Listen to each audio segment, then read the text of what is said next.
Reading this morning is a text from The Choir Invisible by George Eliot. Oh, may I join the choir invisible of those immortal dead who live again in minds made better by their presence. Live in pulses stirred to generosity, in deeds of daring rectitude, in scorn for miserable aims which end with self. In thoughts sublime that pierce the night like stars, and with their mild persistence urge humans' search to vaster issues. So to live is heaven, to make undying music in the world.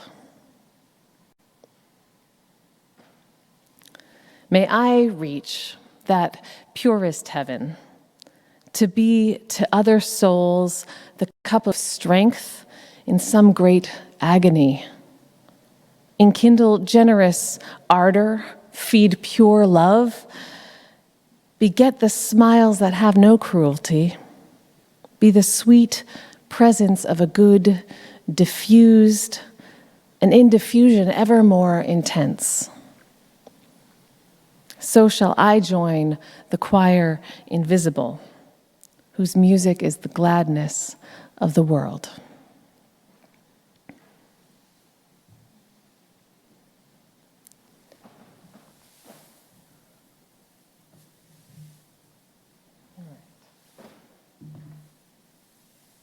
We're going to try some things today. I am not a phone or iPad preacher, but the printer broke today. So we're going to try some things today. This is going to be the one day when we have no tech issues at all. It's just going to be my issues. All right. Oh, may I join the choir invisible of those immortal dead who live again in minds made better by their presence. The choir invisible. I think that when George Eliot wrote these words, she was clear that it wasn't the congregation invisible, it wasn't the arena of sports fans invisible, it wasn't the protest invisible or the classroom invisible. She was talking about the choir invisible. Because when speaking of the dead, when speaking of how the dead can impact our lives even through the veil of death, nothing speaks to that kind of holiness quite like choir song, quite like the beauty of voices raised in harmony. Very little transcends culture and time and space, like the beauty of a choir. And so she spoke of the choir invisible, those immortal dead. So she meant the people who mattered to us for one reason or another, whose minds made a difference in our lives, whose care made a difference to our living, and whose memories live on in our brains, who help us to become more generous through their memories, who help us to become more righteous, who help us to become more integritous, who help us love ourselves better, just simply by remembering them.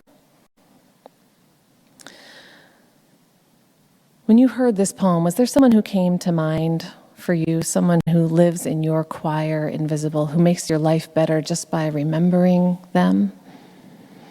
If so, I invite you to say their name and something about them that makes your life better. And if you're, so say it aloud. If you're in person, say it into the chat on Zoom, and I'll see if I can repeat a couple of them that come up. If I can find the chat. There we go. Who's got one who comes to mind? Say that again? She sang. Yeah. Peter, for simple joys. Kay, who loved me. Other ones? Donna, my mother. Sissy for her humor. There's a wide choir that exists for each of us, right? Some of them are people who are actually our blood ancestors, and some of them were people who we just knew, teachers and maybe pastors or neighbors. Maybe simply people whose legacies we seek to follow in. Elie Wiesel for authenticity. Yeah. Sonia for her strength.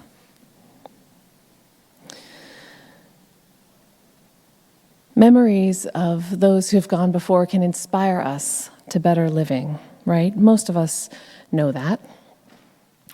And this time of year, this time of Halloween and Samhain and All Souls Day and All Saints Day and Dia de los Muertos, this is a time of the year when many, many religious traditions speak about the veil between the living and the dead being thin, and a time of remembrance of those who've gone before, those who've passed away in our lives. A call to remembrance comes at this time of year across many different faith traditions. And here at First Unitarian Church, in the month of November this year, we're celebrating the spiritual theme of ancestors, reflecting on our ancestors. So I knew that the band was going to be singing Grandma's Hands this Sunday. How many of you know that song from other things in your life? It's been playing in all kinds of places. I hear it in my kitchen. My partner plays it to my child. I heard it at the farmer's market the other day. This song seems to be coming again and again into my life this time of year. It's a song written by Bill Withers, who, if you didn't know him for Grandma's Hands, you might know him from Lean on Me, or Ain't No Sunshine When She's Gone, or Lovely Day, or Just the Two of Us. But when Bill Withers talks about this song, Grandma's Hands, he said, out of all the things I might have written in my life, my favorite thing I've written has to be about this favorite old lady of mine, my grandma, he said. Because most of us, at some point in our lives, have somebody that means more to us than anybody has ever meant or ever will mean again. His grandma. Bill Withers is someone who had one of those blood ancestors, his biological grandmother, who was probably the lead singer in his choir, Invisible, or maybe the lead tambourine player in his choir, Invisible. She was someone whose memory continued to occupy his mind long after she was gone. His mind was made better by her presence in it. Some of us have ancestors by blood who we remember fondly like that. Many of you mentioned ancestors in the chat and aloud today, ancestors by blood. But blood ancestors can often be complicated also, right? Many of us in this country in particular find ourselves cut off from our ancestors, sometimes through adoption or estrangement or an early loss in our lives. We might know some of their stories, we might know nothing about them. Those of us whose ancestors were brought here by force during the time of slavery were intentionally cut off from our ancestors, in order to be better controlled. And those of us whose ancestors came here by choice were often still given little option but to intentionally try to tamp down anything ethnic about our identities so that we could assimilate into white American culture as best we could. We ignored our foods and our language. We tried to dress more like Americans and less like people from the old country. There's also generational trauma. There's histories of abuse in families, and even just everyday emotional baggage that comes from families that can make reflecting on ancestors, celebrating ancestors, hard for those of us, and when we only think about them as blood or genetic ancestors. So this morning I want to invite you to think about ancestry as both those blood relatives, but also just love ancestors, people who cared for you, people who helped make your life more meaningful. These are ancestors by choice, and sometimes they may not mark us quite as deeply, for better or for worse, because they maybe weren't around when we were children, but they nevertheless form who we are and live in our choir invisible.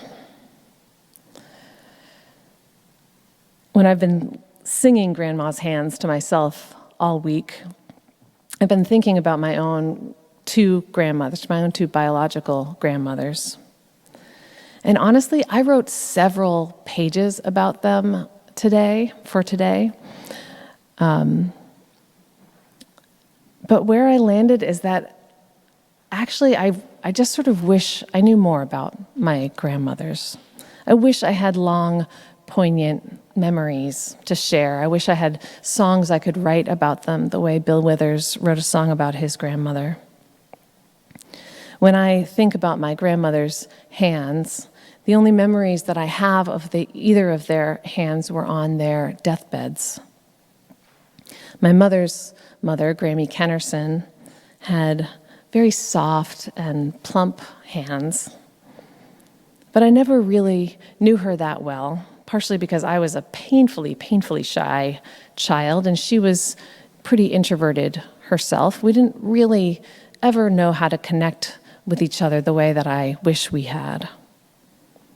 And in my early 20s, when she reached her time to die, we said goodbye in a brightly lit hospital room, said I love you, but didn't say much about what we meant to each other. Because I think neither of us ever really figured out how to connect across that introversion, across whatever difficulties there were, whatever conflicts there were in the generations ahead of us. Excuse me.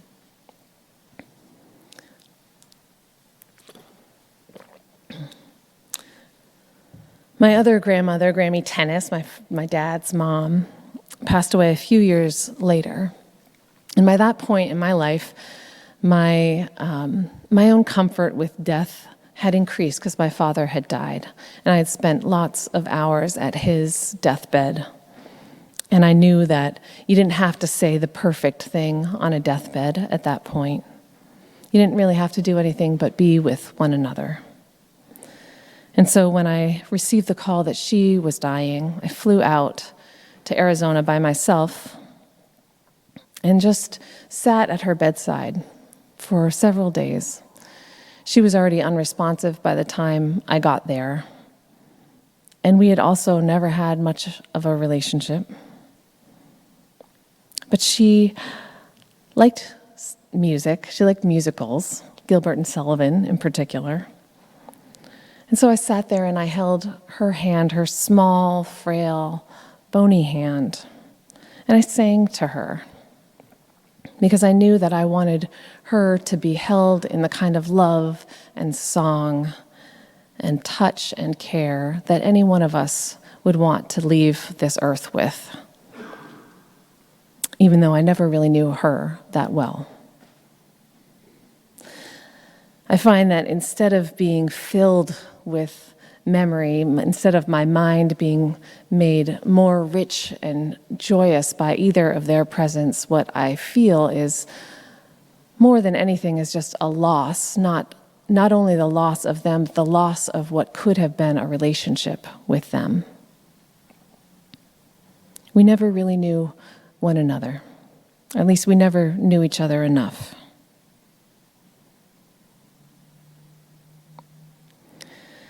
Ancestry is not a simple thing.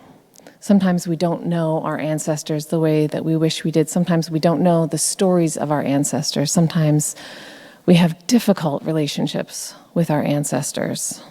Sometimes we have sought to remove them from our minds for many years, and their deaths just brings the memory of those traumas back.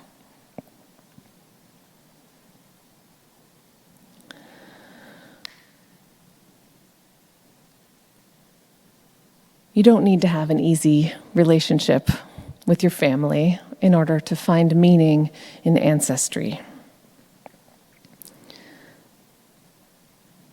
One of the things that I hold on to for my grandmothers is simply that they struggled with introversion the way I did.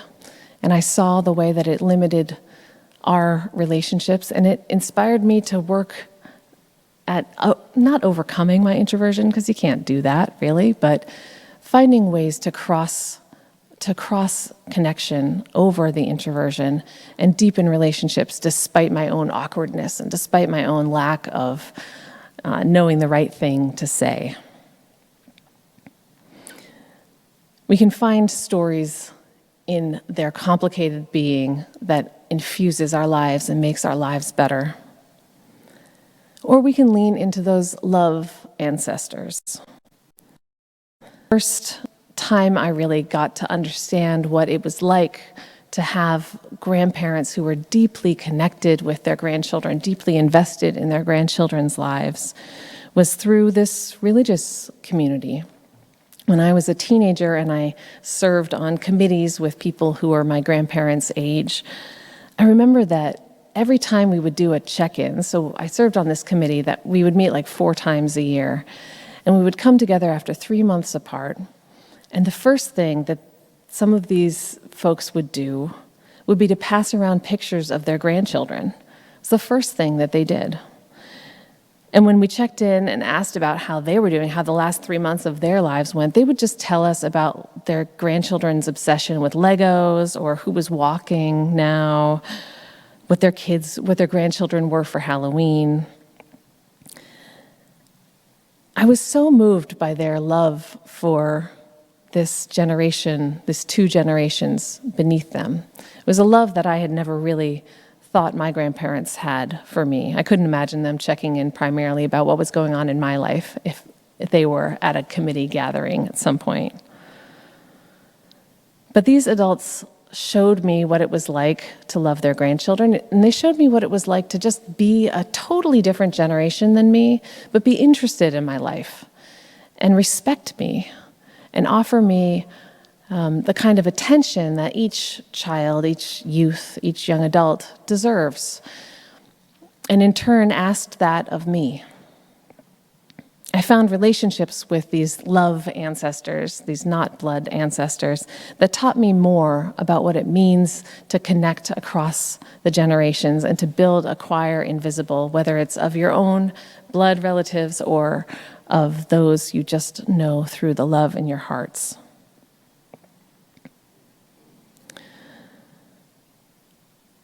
Over time, I learned to appreciate both kinds, even though it's not simple to live with those gaps, those losses in our lives, and those traumas. But one of the other things that they taught me, these love ancestors in particular, is it comes back in George Eliot's last stanza of her poem, "May I join the choir invisible."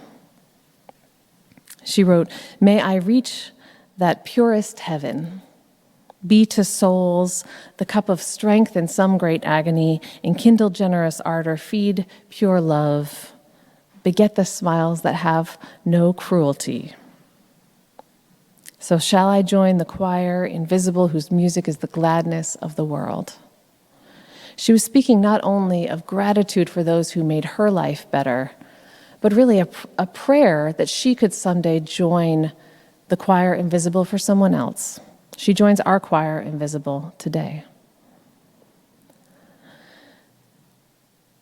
I've been thinking a lot since I had my own child 7 months ago now, what it means to become part of someone else's choir invisible.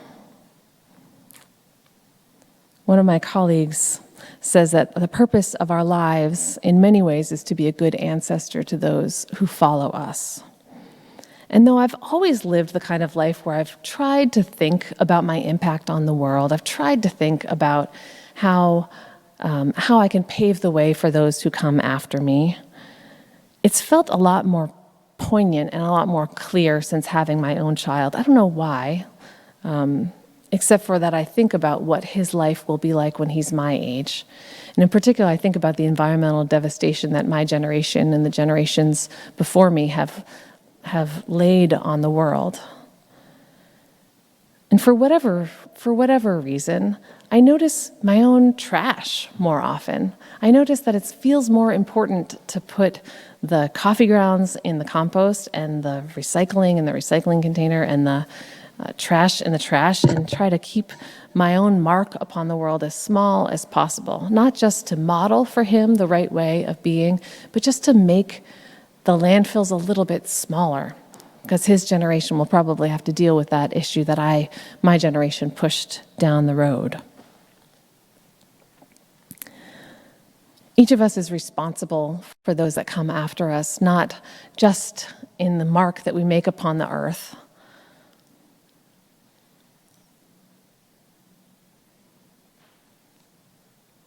but in the kindness that we offer to each other. Each one of us seeks to become part of the choir invisible for someone else. So I want to invite you again to share one more time. If you want to be the part of someone's choir invisible, what do you want how do you want their lives to be changed by your presence? What do you want to be different in someone else's life when they remember you after you're gone? I want you to share aloud here or share in the chat on Zoom.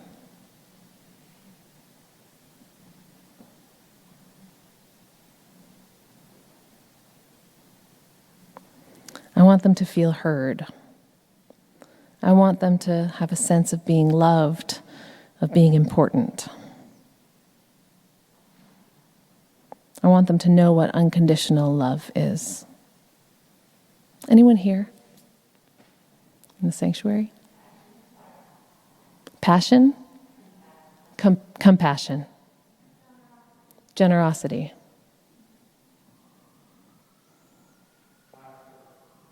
laughter. Someone on Zoom says, we broke the cycle of generational trauma. I want them to know that. To learn to love and accept themselves.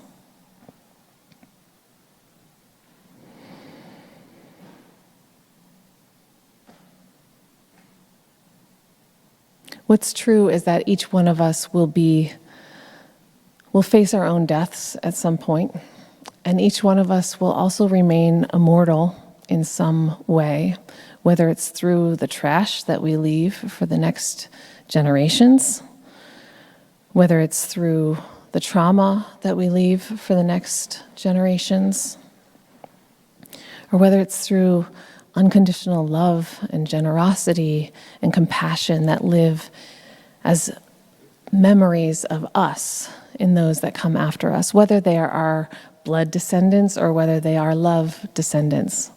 Doesn't matter. You don't need to have your own children in order to become someone's ancestor.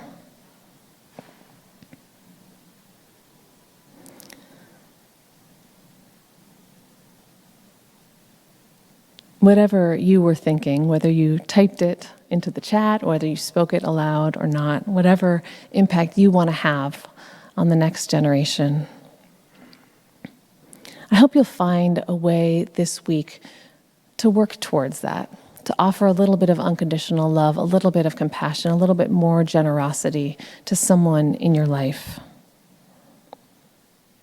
May each one of us become part of that choir invisible that sings an undying music in our lives. May it be so, and amen. Hi, I'm Reverend Hannah Capaldi.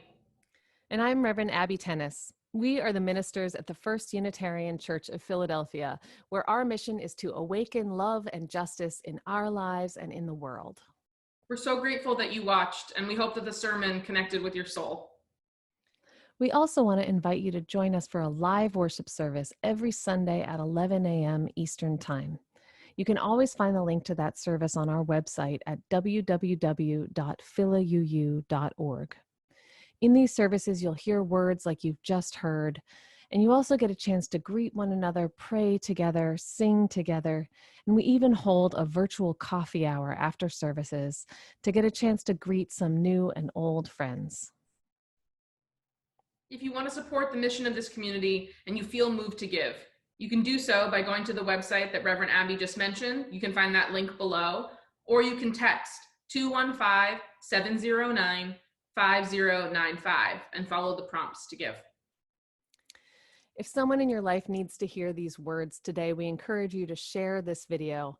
And again, thank you so much for watching. We hope to see you soon.